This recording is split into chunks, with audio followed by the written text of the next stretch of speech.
Hello every one, welcome back to neo home tuition. Miss എന്ന് വന്നിരിക്കുന്നത് നമുക്ക് പുതിയൊരു ചാപ്റ്റർ എടുക്കാൻ വേണ്ടിയിട്ടാണ്. അതിനു മുന്നേ മിസ് വിചാരിക്കുന്നു എല്ലാവരും സുഖമായിട്ട് ഇരിക്കുകയാണ് എന്നുള്ളത്. ഹാപ്പി ആണല്ലോ എല്ലാവരും അല്ലേ? നമുക്ക് സ്റ്റാർട്ട് ചെയ്താലോ? ഓക്കെ, അപ്പൊ നമ്മൾ ഇന്ന് എടുക്കാൻ പോകുന്ന ചാപ്റ്റർ ഏതാന്ന് വെച്ച് കഴിഞ്ഞാൽ നമ്മൾ ഇന്ന് എടുക്കാൻ പോകുന്നതാണടാ മെറ്റൽസ് ആൻഡ് നോൺ മെറ്റൽസ് എന്നുള്ള ചാപ്റ്റർ. നിങ്ങളുടെ തേർഡ് ചാപ്റ്റർ ആണ്. ഈ ചാപ്റ്റർ എന്താ പറയുന്നത്? യെസ്, മെറ്റൽസിനെ കുറിച്ചും നോൺ മെറ്റൽസിനെ കുറിച്ചുമാണ്. അപ്പൊ നമുക്ക് സ്റ്റാർട്ട് ചെയ്താലോ? ഓക്കെ, നമ്മൾ സ്റ്റാർട്ട് ചെയ്യുന്നത് മെറ്റൽസിന്റെ ഫിസിക്കൽ പ്രോപ്പർട്ടീസ് എന്തൊക്കെയാണ് എന്നുള്ളത് പറഞ്ഞുകൊണ്ടാണ്. നോക്കിയാലോടാ, ഫിസിക്കൽ പ്രോപ്പർട്ടീസ് ഓഫ് മെറ്റൽ. എല്ലാവരും ശ്രദ്ധിച്ചിരുന്നോ? നമുക്ക് എല്ലാവർക്കും അറിയുന്ന കാര്യങ്ങളൊക്കെ തന്നെയാണ്, പക്ഷെ നമ്മൾ അതിന്റെ ടേംസ് ഒക്കെയാണ് പറയാൻ പോകുന്നത്. Okay, first of all metals എന്ന് പറയുന്നത് വളരെ ലസ്ട്രസ് ആണ് എന്ന് പറയാൻ പറ്റും. എന്താണ് മിസ്സേ ലസ്റ്റേഴ്സ് എന്ന് വെച്ചാൽ മെറ്റൽസ് എല്ലാവരും ഷൈനിയർ ആണ് അല്ലെ? ഗോൾഡ്, സിൽവർ ഒക്കെ നോക്കിക്കഴിഞ്ഞാൽ വളരെ ഷൈനിയർ ആണ്. അവിടെ സർഫസ് ഭയങ്കര തിളക്കമുള്ളതാണ്. അതാ പ്രോപ്പർട്ടീനെയാണ് നമ്മൾ ലസ്ട്രസ് എന്ന് പറയുന്നത്, ലസ്റ്റർ എന്ന് പറയുന്നത്. ആൻഡ് നോക്കിക്കേ, നമുക്ക് വെറുതെ ഒരു ചുള്ളിക്കൊമ്പ് ഒടിക്കുന്ന പോലെ നമുക്കൊരു മെറ്റൽ ഒടിക്കാൻ പറ്റുമോ? നമുക്കൊരു അയൺ റോഡ് ഒടിക്കാൻ പറ്റുമോ? ഇല്ല. അതിനർത്ഥം എല്ലാ മെറ്റൽസും ജനറലി വളരെയധികം ഹാർഡ് ആണ് എന്ന് പറയാൻ പറ്റും. ക്ലിയർ ആണോ? യെസ്. അടുത്തത്, മെറ്റൽസ് എല്ലാവരും വളരെയധികം മാലിയബിൾ ആണ്. മാലിയബിളോ എന്ന് വെച്ചാൽ എന്താ? മാലിയബിൾ എന്ന് വെച്ച് കഴിഞ്ഞാൽ നമുക്ക് അടിച്ച് ഷീറ്റ് ആക്കി മാറ്റാൻ പറ്റും. നിങ്ങൾ പുറത്തു പോയി ഫുഡ് കഴിക്കുക അല്ലെങ്കിൽ പുറത്തുനിന്ന് ഫുഡ് വാങ്ങിച്ചുകൊണ്ട് വരികയൊക്കെ ചെയ്യുമ്പോൾ അലൂമിനിയം ഫോയിലിൽ കവർ ചെയ്ത് കൊണ്ടുവരുന്നത് കണ്ടിട്ടില്ലേ? എന്താണ് ഈ അലൂമിനിയം ഫോയിൽ? അത് അലൂമിനിയം കൊണ്ട് ഉണ്ടാക്കിയതാണോ? അതെ, അത് അലൂമിനിയം കൊണ്ട് ഉണ്ടാക്കിയതാണ്. അതുകൊണ്ടാണ് അതിനെ അലൂമിനിയം ഫോയിൽ എന്ന് വിളിക്കുന്നത്. എങ്ങനെയാണ് അലൂമിനിയം ഫോയിൽ ഉണ്ടാക്കുന്നത്? കാരണം എല്ലാ മെറ്റൽസും ജനറലി എന്താണ്, വളരെയധികം മാലിയബിൾ ആണ്. എന്ന് വെച്ചാൽ നമുക്ക് അതിനെ ഇടിച്ച് പരത്തി ഷീറ്റ് ആക്കി മാറ്റാൻ പറ്റും. ആ ഒരു പ്രോപ്പർട്ടിയാണടാ നമ്മൾ മാലിയബിലിറ്റി എന്ന് വിളിക്കുന്നത്. ഇനി ഏറ്റവും കൂടുതൽ മാലിയബിൾ ആയിട്ടുള്ള മെറ്റൽ ഏതാന്ന് ചോദിച്ചു കഴിഞ്ഞാൽ അത് അലൂമിനിയം ആണോ? അല്ല. അത് നോക്കിക്കേ, അത് നമ്മുടെ സിൽവറും അതുപോലെ തന്നെ ഗോൾഡുമാണ്. എന്താണ്? സിൽവറും ഗോൾഡും ആണ്. അടുത്തൊരു പ്രോപ്പർട്ടി, നമുക്ക് ഇടിച്ച് പരത്തി ഷീറ്റ് ആക്കി മാറ്റാൻ പറ്റും എന്ന് പറഞ്ഞു. അതാണല്ലോ മാലിയബിലിറ്റി. അതുപോലെ തന്നെ നമുക്ക് അതിനെ എന്താക്കി മാറ്റാൻ പറ്റും? തിൻ വയറുകളാക്കി മാറ്റാൻ പറ്റും. വലിച്ചു നീട്ടി വയറുകളാക്കി മാറ്റാൻ പറ്റും. ആ ഒരു പ്രോപ്പർട്ടിയാണ് നമ്മൾ എന്ത് വിളിക്കുന്നത്? ഡക്റ്റിലിറ്റി എന്ന് വിളിക്കുന്നത്. എന്ത് വിളിക്കുന്നത്? ഡക്റ്റിലിറ്റി. ഏറ്റവും കൂടുതൽ ഡക്റ്റൈൽ ആയിട്ടുള്ള മെറ്റൽ നമ്മൾ നേരത്തെ പറഞ്ഞ പോലെ തന്നെ ഗോൾഡ് ആണ്. ഇവിടെ ഏറ്റവും ഒരു ഫൺ ഫാക്ട് എന്താണെന്ന് വെച്ച് കഴിഞ്ഞാൽ നമുക്ക് 1 ഗ്രാം ഗോൾഡ്, സ്വർണത്തിനൊക്കെ എന്താ വില അല്ലെ? 1 ഗ്രാം ഗോൾഡിനെ നമുക്ക് 2 കിലോമീറ്റർ നീളമുള്ള വയറാക്കി മാറ്റാൻ പറ്റും എന്നതാണ് ഇവിടുത്തെ ഒരു ഫൺ ഫാക്ട്. ക്ലിയർ ആണല്ലോ? നമ്മൾ എന്തൊക്കെയാ പറഞ്ഞേ? മാലിയബിൾ ആണ്, ഡക്റ്റൈൽ ആണ്, ആൻഡ് അതുപോലെ തന്നെ ജനറലി വളരെയധികം ഹാർഡ് ആണ്, and they are very lustrous in nature. Okay, ഇനി അടുത്ത പ്രോപ്പർട്ടി, ജനറലി എല്ലാ മെറ്റൽസും they are good conductors of heat and electricity. അല്ലെ? നമ്മളിപ്പോ അടുപ്പിൽ ഒരു ഇരുമ്പ് പാത്രം വെക്കുകയാണ്, അടിയിലാണല്ലോ തീ കത്തുന്നത്. പക്ഷെ നിങ്ങൾ അതിന്റെ മോൾ ഭാഗം ചെറുതായി ഒന്ന് തൊട്ട് നോക്കിയേ, നിങ്ങൾ ചൂട് ഫീൽ ചെയ്യില്ലേ? എങ്ങനെയാ അടിയിൽ കത്തുന്ന തീ നമുക്ക് മുകളിലെത്തുന്ന ചൂട് ഫീൽ ചെയ്യുന്നത്? കാരണം അത് ഗുഡ് കണ്ടക്ടർ ആണ്. ആ ഹീറ്റിനെ അത് കണ്ടക്ട് ചെയ്യുന്നുണ്ട്. അതുകൊണ്ടാണ് അടിയിലെ തീയുടെ ചൂട് നമുക്ക് മുകളിലോട്ട് ഫീൽ ചെയ്യുന്നത്. ആൻഡ് അത് മാത്രമല്ല, അവര് എന്താണ്, നമ്മൾ ചെറിയൊരു ചൂട് കൊടുത്തു കഴിഞ്ഞാൽ പ്ലാസ്റ്റിക് ഉരുകി പോകുന്ന പോലെ നമ്മുടെ ഏതെങ്കിലും മെറ്റൽ ഉരുകി പോവോ? ഇല്ല. കാരണം എന്താണ്? അവരുടെ മെൽറ്റിംഗ് പോയിന്റ് ഹൈ ആണടാ. ആൻഡ് ജനറലി നമുക്ക് എന്ത് പറയാൻ പറ്റും? മെറ്റൽസ് എന്ന് പറയുന്നത് good conductor of heat and electricity ആണ്. അതുപോലെ തന്നെ അവരുടെ മെൽറ്റിംഗ് പോയിന്റ് ഹൈ ആണെന്ന് പറയാൻ പറ്റും. ഇനി അതിൽ തന്നെ ഏറ്റവും നല്ല ഹീറ്റിന്റെ കണ്ടക്ടർ ആയിട്ടുള്ള മെറ്റൽ ആരാണ്? സിൽവറും അതുപോലെ തന്നെ കോപ്പറുമാണ് ഏറ്റവും ഗുഡ് കണ്ടക്ടർ ഓഫ് ഹീറ്റ് എന്ന് പറയുന്നത്. ആൻഡ് പുവർ കണ്ടക്ടർ ഏതാണ് എന്ന് ചോദിച്ചു കഴിഞ്ഞാൽ നിങ്ങൾ പറയണം ലെഡ് ആണ്. ലെഡ് ആണ് ഏറ്റവും പുവർ കണ്ടക്ടർ ഓഫ് ഹീറ്റ് എന്ന് പറയുന്നത്. ഓക്കെ, ഇനി നമ്മുടെ സ്കൂളിലൊക്കെ ബെല്ലടിക്കാറില്ലേ? ടിങ് ടിങ് ടിങ് ടിങ് അല്ലേ? നമ്മുടെ അമ്പലങ്ങളിൽ പള്ളികളിലൊക്കെ നമ്മുടെ ബെല്ല് ഉണ്ടാവാറില്ലേ? ഇങ്ങനെ ടിങ് ടിങ് എന്നടിക്കുന്നത് ഇല്ലേ? അതൊക്കെ നമ്മൾ എന്തുകൊണ്ട് ഒരു മെറ്റാലിക് സർഫസ് ഉണ്ടാക്കുന്നത്? അതല്ലാതെ മരക്കഷ്ണോ പ്ലാസ്റ്റിക് ഒന്നും വെക്കാത്ത എന്താ? കാരണം മരക്കഷ്ണം പ്ലാസ്റ്റിക് വെച്ച് കഴിഞ്ഞാൽ സൗണ്ട് ഉണ്ടാവില്ല മിസ്സേ. യെസ്, അത് തന്നെയാണ് കാരണം. കാരണം ഈ മെറ്റൽസിന്റെ ഒരു പ്രോപ്പർട്ടിയാണ് അവർ തമ്മിൽ കൂട്ടിയിടിച്ചു കഴിഞ്ഞാൽ അവിടെ പ്രൊഡ്യൂസ് ചെയ്യുന്നു, സൗണ്ട് പ്രൊഡ്യൂസ് ചെയ്യുന്നു, റൈറ്റ്? സോ ആ ഒരു പ്രോപ്പർട്ടിയാണ് നമ്മൾ എന്ത് വിളിക്കുന്നത്? സോണോറസ് എന്ന് വിളിക്കുന്നത്. സോ നമുക്ക് പറയാൻ പറ്റും ജനറലി എല്ലാ മെറ്റൽസും they are sonorous. Okay, clear ആണല്ലോ? സോ നമ്മൾ കുറച്ച് കാര്യങ്ങൾ ഇപ്പോൾ പറഞ്ഞു. മെറ്റൽസ് എന്ന് പറഞ്ഞാൽ good conductor of heat and electricity ആണ്. They are sonorous in nature, they are malleable in nature, they are ductile in nature, they are lustre and they are very hard. Clear ആണല്ലോ? Okay, ഇനി non മെറ്റൽസിന്റെ case പറഞ്ഞാലോ? വളരെ ഈസിയാണ്. നമ്മൾ മെറ്റൽസിന്റെ കേസിൽ എന്തൊക്കെയാണോ പഠിച്ചത് അതിന്റെ നേരെ ഓപ്പോസിറ്റ് ആണ് നോൺ മെറ്റൽസിന്റെ കേസ്. എന്താണ് ഇവിടെ ഒറ്റ കാര്യം എന്ന് വെച്ചാൽ, നോൺ മെറ്റൽസ് എന്ന് പറഞ്ഞു കഴിഞ്ഞാൽ അവര് വെറൈറ്റി ഓഫ് കളേഴ്സിൽ കാണപ്പെടുന്നുണ്ട്. ഓക്കെ, നോക്കിക്കേടാ അവിടെ കളർ, സൾഫറിന്റെ കളർ കണ്ടേ, മഞ്ഞയാണേ. ആൻഡ് അടുത്ത റെഡ് ഫോസ്ഫറസ്, നല്ല റെഡ് കളറിലുണ്ടല്ലോ. അയഡീൻ ഒരു ഷൈനിങ് നേച്ചർ ഉണ്ട്.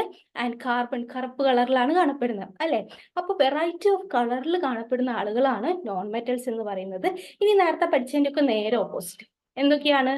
The are poor conductors of heat and electricity. മെറ്റൽസിൽ എന്താ നമ്മൾ പറഞ്ഞിട്ടുണ്ടായിരുന്നത്? Metals are good conductors of heat and electricity എന്ന് പറഞ്ഞിട്ടുണ്ടെങ്കിൽ ഇവിടെ they are poor conductors of heat and electricity ആണ്. And they are malleable, ductile, sonorous എന്ന് നമ്മൾ മെറ്റൽസിന്റെ കേസ് പറഞ്ഞിട്ടുണ്ടെങ്കിൽ ഇവിടെ എല്ലാം എന്ത് പറയാം നമുക്ക്? They are not malleable, not ductile, not sonorous, അല്ലെ? ഇനി മെറ്റൽസിന്റെ എക്സാമ്പിൾസ് എന്തൊക്കെയാ? അയൺ, കോപ്പർ, സിൽവർ, ഗോൾഡ്, അല്ലെ? ഒരുപാടുണ്ട്, അല്ലെ? ഇവിടെയാണെങ്കിൽ എന്തൊക്കെയാ എക്സാമ്പിൾസ് വരിക? ഹൈഡ്രജൻ, ഓക്സിജൻ, അയോഡിൻ, കാർബൺ, ഇതൊക്കെ എന്താണ്? നോൺ മെറ്റൽസ് ആണ്. ക്ലിയർ ആണല്ലോ? ഇനി ഇവിടെ കാണുന്നുണ്ടോ? ഒരു ഫോട്ടോ കാണുന്നില്ലേ? ഒരു കുപ്പിക്കകത്ത് ഒരു റെഡ് ലിക്വിഡ് കാണുന്നില്ലേ?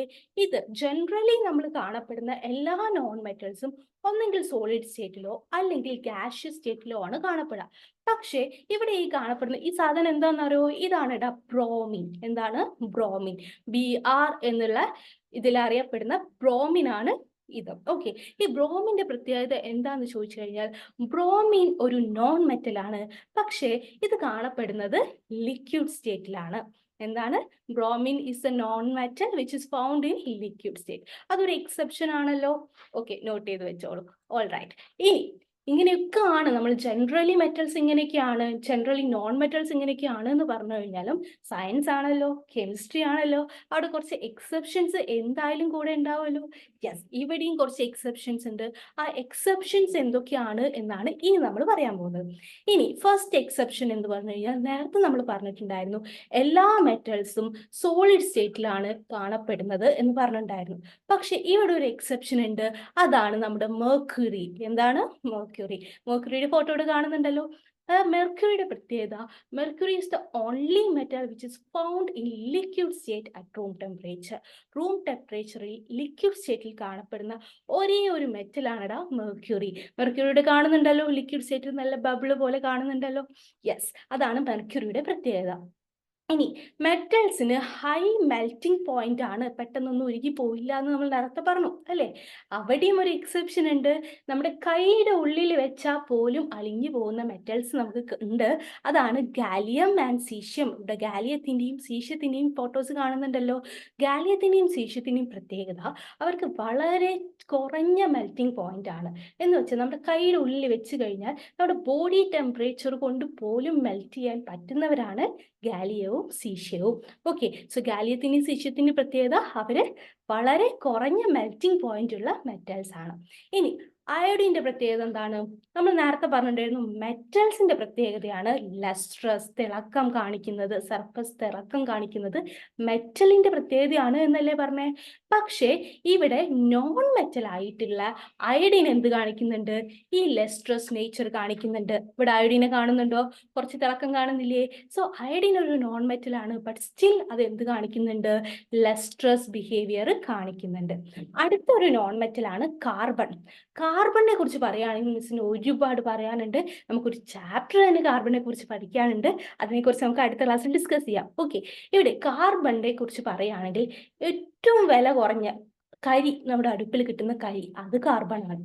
ഏറ്റവും വില കൂടിയ ഡയമണ്ട്, അതും കാർബൺ ആണ്. സോ ഇങ്ങനെ ഡിഫറെന്റ് ഫോമിൽ കാണപ്പെടാൻ കഴിവുള്ള ഒരാളാണ് കാർബൺ. ആ ഓരോ ഫോമിനെയും നമ്മൾ വിളിക്കുന്ന പേരാണ് ആലോട്രോപ്പ് ഓഫ് കാർബൺ. എന്താണ്? ആലോട്രോപ്സ് ഓഫ് കാർബൺ. ഇനി ഈ ഡയമണ്ടിന്റെ പ്രത്യേകത എന്താന്ന് വെച്ചാൽ, ഡയമണ്ട് ഒരു നോൺ മെറ്റൽ ആണ്, കാരണം അത് കാർബൺ ആണല്ലോ. പക്ഷേ ഡയമണ്ട് ആണ് ഏറ്റവും ഹാർഡസ്റ്റ് സബ്സ്റ്റൻസ്, ഏറ്റവും ഹാർഡസ്റ്റ് സബ്സ്റ്റൻസ് ആയിട്ടുള്ള ഡയമണ്ട് ഒരു നോൺ മെറ്റൽ ആണ്. നമ്മൾ നേരത്തെ പറഞ്ഞ എന്തായിരുന്നു, മെറ്റൽസ് ആണ് ജനറലി ഹാർഡ് അല്ലേ? പക്ഷെ ഒരു ഏറ്റവും ഹാർഡസ്റ്റ് സബ്സ്റ്റൻസ് ആയിട്ടുള്ള ഡയമണ്ട് എന്താണ്, ഒരു നോൺ മെറ്റൽ ആണ്. അതൊരു എക്സെപ്ഷൻ ആണല്ലോ, റൈറ്റ്. ഇനി മറ്റൊരു അലോട്രോപ്പ് ആണ് ഗ്രാഫൈറ്റ്. ഓക്കെ, കാർബണിന്റെ മറ്റൊരു അലോട്രോപ്പ് ആണ് ഗ്രാഫൈറ്റ്. ഈ ഗ്രാഫൈറ്റിന്റെ പ്രത്യേകത, ഗ്രാഫൈറ്റ് എന്ന് പറയുന്നത് ഏറ്റവും ബെസ്റ്റ് കണ്ടക്ടർ ഓഫ് ഇലക്ട്രിസിറ്റി ആണ്. നേരത്തെ നമ്മൾ പറഞ്ഞ ഇങ്ങനെയല്ലല്ലോ. നമ്മൾ നേരത്തെ എന്താ പറഞ്ഞിരുന്നത്, ഏറ്റവും ബെസ്റ്റ് കണ്ടക്ടർ ഓഫ് ഇലക്ട്രിസിറ്റി എന്ന് പറയുന്നത് എന്താണ്, മെറ്റൽസ് ആണെന്നല്ലേ പറഞ്ഞേ. പക്ഷെ ഇവിടെ ഗ്രാഫൈറ്റ് എന്താണ്, ഒരു മെറ്റൽ ആണോ? അല്ല, അതൊരു കാർബൺ ആണ്. കാർബണിന്റെ ഒരു അലോട്രോപ്പ് ആണ്, which is a non metal. ഇത്രയുമാണ് എക്സെപ്ഷൻസ്. ഓക്കെ, ഇനി കഴിഞ്ഞോ? ഇല്ല, മെറ്റൽസ് എല്ലാവരും ഹാർഡാണ് എന്നല്ലേ നമ്മൾ പറഞ്ഞിരുന്നേ. അങ്ങനെ പെട്ടെന്ന് പൊട്ടിക്കാൻ പറ്റില്ല എന്നൊക്കെയല്ലേ പറഞ്ഞിരുന്നേ. പക്ഷെ കത്തി വെച്ച് പൂ പോലെ അരിഞ്ഞെടുക്കാൻ പറ്റുന്ന മെറ്റൽസ് അവൈലബിൾ ആണ്. അതാണ് ലിഥിയം, സോഡിയം, പൊട്ടാസ്യം, LPS എന്ന് നിങ്ങൾക്ക് ഷോർട്ടാക്കി ഓർത്ത് വെക്കാം. ലിഥിയവും സോഡിയം പൊട്ടാസ്യത്തിൻ്റെയും പ്രത്യേകത, അവർ സോഫ്റ്റ് മെറ്റൽസ് ആണ്, വളരെ സോഫ്റ്റ് ആയിട്ടുള്ള ആൾക്കാരാണ്. കത്തി വെച്ച് നമുക്ക് കട്ട് ചെയ്യാൻ പറ്റുന്ന മെറ്റൽസ് ആണ് ലിഥിയവും സോഡിയവും പൊട്ടാസ്യം. സോ ഇത്രയൊക്കെയാണ് എക്സെപ്ഷൻസ്. ഓക്കെ, അപ്പൊ നമ്മളിപ്പോ എന്തൊക്കെയാ പറഞ്ഞേ, എന്തൊക്കെ എക്സെപ്ഷൻസ് നമ്മൾ പറഞ്ഞേ?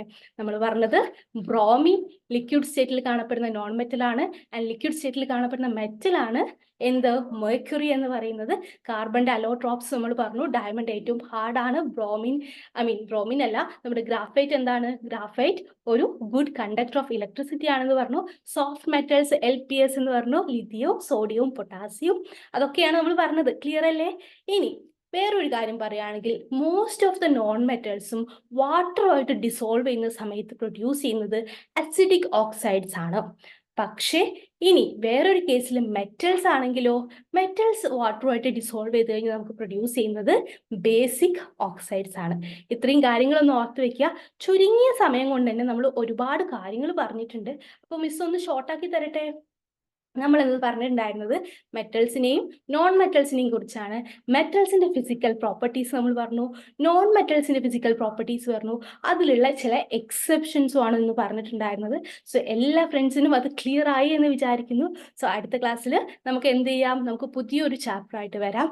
അൻറ്റിൽ ടേക്ക് കെയർ, ബൈ.